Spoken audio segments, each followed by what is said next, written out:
Next topic, phloem transport. phloem transport புளையத்தில் கடத்துதல்னு சொல்கிறோம். எல்லாம் lower class படிச்சிருப்பீங்க. சைலத்தோட முக்கியமான ஃபங்க்ஷன் வந்து வாட்டர் கடத்துதல். புளையத்தோட ஃபங்க்ஷன் வந்து ஃபுட்டு வந்து டிரான்ஸ்போர்ட் பண்ணும். அதனால் உணவை கடத்துற பணியை செய்கிறது மட்டும் தான் ஃப்ளோயம். சைலம் வந்து நீரை கடத்துறது வந்து காமனாக இருக்குமே நம்ம தெரிஞ்சுக்கணும். Phloem transport the food synthesized by the leaves are transported by the phloem either to the area of requirement or stored. இலைகள் மூலம் தயாரிக்கப்பட்ட உணவு வந்து மேக்ஸிமம் தான் எனது இலைகள் மூலம் தயாரிக்கப்படுது. இலைகள் மூலம் தயாரிக்கப்பட்ட உணவானது புளையத்தின் வழியாக புளையத்தின் வழியாக சேமிக்கும் பகுதியாகவோ அல்லது தேவையான பகுதிக்கோ கடத்தப்படுகிறது. அதாவது இலையின் மூலம் தயாரிக்கப்பட்ட உணவு புளையத்தின் வழியாக சேமிக்கக்கூடிய பகுதிக்கோ அல்லது தேவையான பகுதிக்கோ கடத்தப்படுது அப்படின்னு சொல்லி கொடுத்துருக்காங்க. phloem tissue is composed of sieve tube which have sieve plate. sieve plate வந்து phloem tissue வரக்கூடிய ஒரு types. sieve tube which have sieve tube. புளையத்தில் கடத்தும் கூறுகளான ஒன்று வந்து சல்லடை தட்டு. sieve பிளேட்னா அந்த சல்லடை தட்டுன்னு சொல்லலாம். sieve டியூப்னா சல்லடை குழாய். புளையம் கடத்தும் கூறுகளான சல்லடை தட்டுன்னு கூடிய சல்லடை குழாய் இருக்குது அப்படின்னு சொல்லி கொடுத்துருக்காங்க. Cytoplasmic stains pass through the pores in the sieve plate. சல்லடை குழாய் செல்களில் உள்ள சல்லடை துளையின் வழியாக உணவானது சைட்டோபிளாச இலையின் மூலம் கடத்தப்படுகிறது. phloem transport food sucrose from a source to a sink. phloem transports food sucrose from a source to a sink. phloem உணவினை வந்து பார்த்தீங்கன்னா பெரும்பாலும் பார்த்தீங்கன்னா phloem உணவுப் பொருள் தாவரத்துடைய உணவுப் பொருள் பார்த்தீங்கன்னா சுக்ரோஸாக சேமிக்கப்படுது. சுக்ரோஸ் வழி தான் சேமிக்கப்படுது. அதாவது சோர்ஸ்னால் அது சேமிக்கக்கூடிய இடம். அப்புறம் பார்த்தீங்கன்னா அது தோற்றுவாய் இங்கேருந்து உருவாகுது அப்படின்னு சொல்கிறது. சிங்க் அப்படின்னா தேய்க்கிடம் சொல்கிறது. தோற்றுவாயிலிருந்து தேய்க்கிடத்துக்கு கடத்தப்படுது. அதாவது சோர்ஸ் டு சிங்க். தோற்றுவாயிலிருந்து தேய்க்கிடத்துக்கு கடத்தப்படுகிறது உணவானது அப்படிங்கிறது. தாவரத்தில் தயாரிக்கப்பட்ட உணவு சுக்ரோஸ் வடிவில் இருக்கும். அது வந்து சோர்ஸ் டு சிங்க், அதாவது தோற்றுவாயிலிருந்து தேய்க்கிடத்துக்கு கடத்தப்படுது அப்படின்னு சொல்லியிருக்காங்க. The source is part of the plant that synthesizes food. Leaf and sink is the part of that needs or stores the food. தோற்றுவாயிலிருந்து உணவு உற்பத்தியாகும் உணவு வந்து உற்பத்தியாகும் இடமானது இலைகள். அதுதான் என்னது இலைகள் தான் அந்த தோற்றுவாய் சோர்ஸ்ன்னு சொல்லுவாங்க. சேமிக்கும் அல்லது தேவையான இடத்துக்கு தான் என்ன சொல்லுவாங்க அப்படின்னா சிங்க்னு சொல்லுவாங்க. சேமிக்கக்கூடிய இடம் அல்லது சேமிக்க வைக்கக்கூடிய அந்த இடத்துக்கு பேர் தான் தேய்க்கிடம் சொல்லுறது. அது வந்து சொன்னால் சிங்க் அப்படின்னு சொல்லுவாங்க. அப்போ வந்து சோர்ஸ்னால் தோற்றுவாய், எங்கே வந்து உற்பத்தி ஆகக்கூடிய இடம். சேமித்து வைக்கக்கூடிய இடத்துக்கு பேர் வந்து பார்த்தீங்கன்னா சிங்க் அப்படின்னு சொல்லி சொல்கிறாங்க. Since the source-sink relationship is variable, the direction of movement in the phloem can be upwards or downwards, bidirectional. தோற்றுவாய்க்கும் தேய்க்கிடத்துக்கும் உள்ள தொடர்பு அவ்வப்போது நிச்சயமாக மாறுபாடு அடையக்கூடியது அப்படின்னு சொல்கிறாங்க. phloem can be upwards or downwards, அதாவது உணவு இடம்பெறுவது வந்து மேல் நோக்கி இருக்கலாம், கீழ் நோக்கி இருக்கலாம், இரு திசையும் நடக்குன்னு சொல்கிறாங்க. அதனால தான் என்ன சொல்லுவாங்க பை டைரக்ஷனல் அப்படின்னு சொல்லுவாங்க புளையத்தை. ஆனால் in contrast the movement is always uni direction in xylem is upwards. இரண்டு 1 மார்க் கொஸ்டினில் கேட்கலாம். சைலம் எப்போதுமே பார்த்தீங்கன்னா உணவு வந்து மேலேயும் கடத்தப்படும். தாவரத்துடைய மேல் பகுதி தண்டை நோக்கியும் வேர் பகுதியை நோக்கியும் நிச்சயம் உணவுப் பொருள் கடத்தப்படும். அதான் பை டைரக்ஷன் சொல்லுவாங்க. சைலம் வந்து எப்போவுமே மேல் நோக்கி தான் போகிறோம். அப்வர் டைரக்ஷன் மூலம் நீர் கடத்தப்படுது. அதனால தான் வந்து யூனி டைரக்ஷன் மூமெண்ட்னு சொல்லுவாங்க. அப்படிதான் இது வந்து இரு திசைகளில் நடைபெறும் phloem. இது வந்து ஒரு திசையில் மட்டும் நடைபெறும். அதனால பார்த்துக்கோ 1 மார்க் கொஸ்டினில் கேட்கலாம். சில ஸ்டேட்மெண்ட்டில் கூட கேட்கலாம். phloem வந்து பை டைரக்ஷனல், சைலம் வந்து யூனி டைரக்ஷனல் அப்படின்னு சொல்லுவாங்க. நெக்ஸ்ட் கெட்டு ஏசன்ட் ஷேப் சொல்லுது. அண்ட் இட் இஸ் ஈவன்ஸ் அண்ட் ஓவர்வியூ. ஏசன்ட் ஷேப் அப்படின்னா சாரேட்டன்னு சொல்கிறது. The upward movement of water and minerals from the roots to different plant parts is called ascent of sap சொல்கிறது. அப்வேர்டு மூமெண்ட் ஆஃப் வாட்டர், வேர்களின் முன் உறிஞ்சப்பட்ட நீர் மற்றும் என்னது கனிமங்கள்னு சொல்கிறது.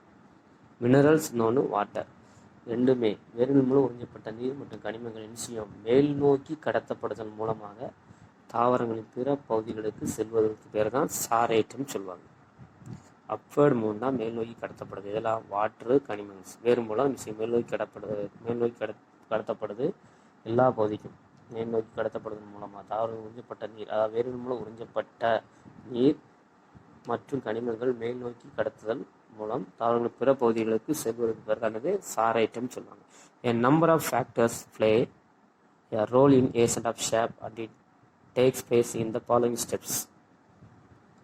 சாரைட்டத்தில் பார்த்தீங்கன்னா பல காரணிகள் ஈடுபடுகின்றன்னு சொல்கிறாங்க. அதில் சாரைட்டனுடைய பின்னொரு படிகள் நடைபெறுன்னு சொல்கிறாங்க. அதில் ஃபஸ்ட்டு பார்த்தீங்கன்னா ரூட் ப்ரெஷர், ஏற்கனவே முன்னாடி பார்த்து கொஞ்சம் கொடுத்துருப்பாங்க. ரூட் ப்ரெஷர்னா வேர் அழுத்தம்னு சொல்கிறது. Water from soil enters the root hairs to osmosis. Root ஹேர்னா வேர் துவிகள்னு அர்த்தம்.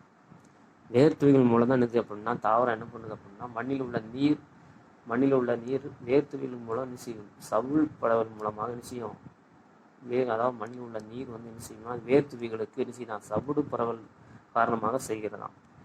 Root pressure is responsible for movement of water up to the base of the stem. வேர் அழுத்தத்தின் காரணமாக நீர் என்ன செய்யுமா வேரிலிருந்து மேல் நோக்கி தண்டினுடைய அடிப்பகுதிக்கு செல்கிறது அப்படின்னு சொல்றாங்க. கேப்லரி ஆக்ஷன் அப்படின்னா பார்த்தா நுண்துளை ஈர்ப்பு விசை அப்படின்னு சொல்லுவாங்க. Water or any liquid rises in a capillary tube because of physical forces. This phenomenon is called capillary action. Water or any liquid rises in a capillary tube because of physical forces. நீர் அல்லது எந்த ஒரு திரவம் நுண்துளை குழாய்களின் ஈர்ப்பின் விசையின் காரணமாக நிச்சயம் மேலேறுகிறது. இதுக்கு தான் என்ன பண்றாங்கன்னா கேப்லரி ஆக்ஷன் சொல்லுவாங்க, நுண்துளை ஈர்ப்பு விசை அப்படின்னு சொல்லுவாங்க. In the same way, in the stem, water rise up the certain height because of the capillary action. இந்த நிகழ்ச்சி இருக்கிறதுனால, அதாவது நுண்துளை ஈர்ப்பு விசையின் காரணமாக தான் என்ன செய்யணும்னா அதே போல் தண்டில் நீரானது குறிப்பிட்ட உயரம் வரை என்ன செய்யும் நுண்துளை ஈர்ப்பு விசையின் காரணமாக கடத்தப்படுது அப்படின்னு சொல்றாங்க.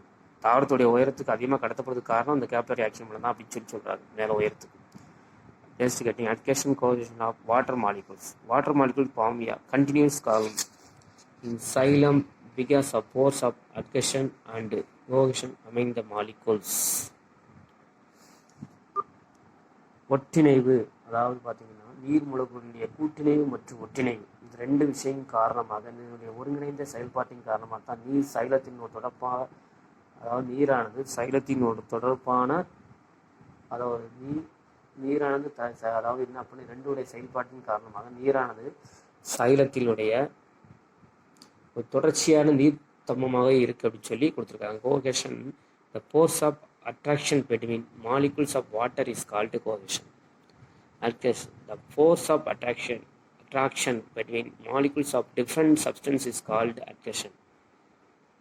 ஒட்டிணைவின் செயல்பாட்டின் மூலம் தான் நீர் தொடர்ச்சியான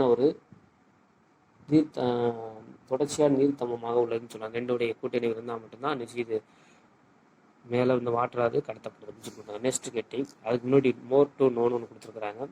இதில் கட்டேஷனா என்ன, ஹைட்டோட்ஸ்னா என்னன்னு சொல்லி 2 மார்க் கொஸ்டினில் கேட்கலாம்.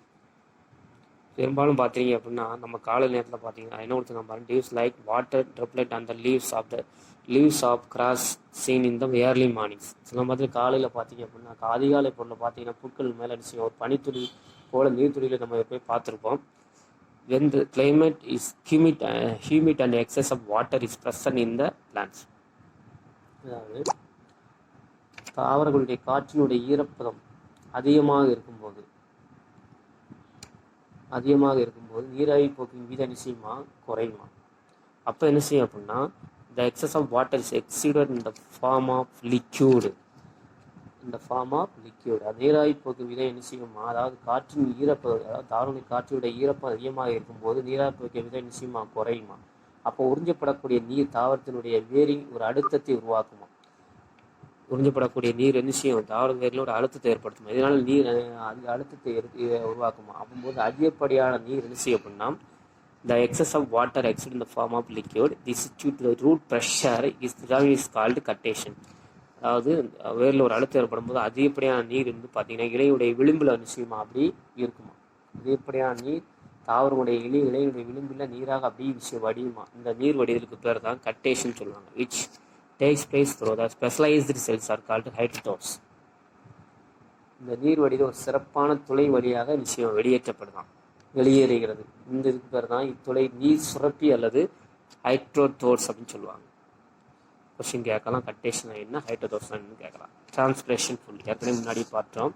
டிரான்ஸ்பிரேஷன் புல் அப்படின்னால என்ன பண்ணால் நீராவி போக்கு இன் இழுவிஷன் சொல்லுவாங்க. Transpiration through stomata creates vacuum which creates a suction called transpiration pull. இலைத்துளின் வழியாக நடைபெறக்கூடிய நீராவி போக்கின் காரணமாக ஒரு வெற்றிடம் உண்டாகும். டிரான்ஸ்பிரேஷன் த்ரோ த ஸ்டொமேட்டான இலைத்துளின் வழியாக நடைபெறும் நீராவி போக்கின் காரணமாக ஒரு வெற்றிடம் உண்டாகும். உண்டாகும். இதனால் ஒரு விஷயம் ஒரு இழுவிசை எப்படி செக்ஷன் ஒரு விஷயம் கிரியேட் செக்ஷன் அப்படின்னா ஒரு இழுவிசை உண்டாக்கும். இந்த இழுவிசை வராங்க. அதுக்கு பிறகு நீராவி போக்கு இழுவிசைன்னு சொல்லுவாங்க. Transpiration pull shakes water column from the xylem tubes and thus water is able to rise to great heights even in the tallest plants. இந்த விஷயக்கு பிறதான் இது, அதாவது இலைத்தொழில் வழியாக நடைபெறும் நீராவி போக்கின் காரணமாக ஒரு வெற்றிடம் உண்டாகுமா. இதுதான் இழுவிசை உண்டாக்கப்படும். வெற்றிடம் உண்டாக்கி ஒரு இழுவிசை ஏற்படும். அந்த இழுவிசைக்கு பிறகு நீராவி போக்கு இழுவிசைன்னு சொல்லுவாங்க.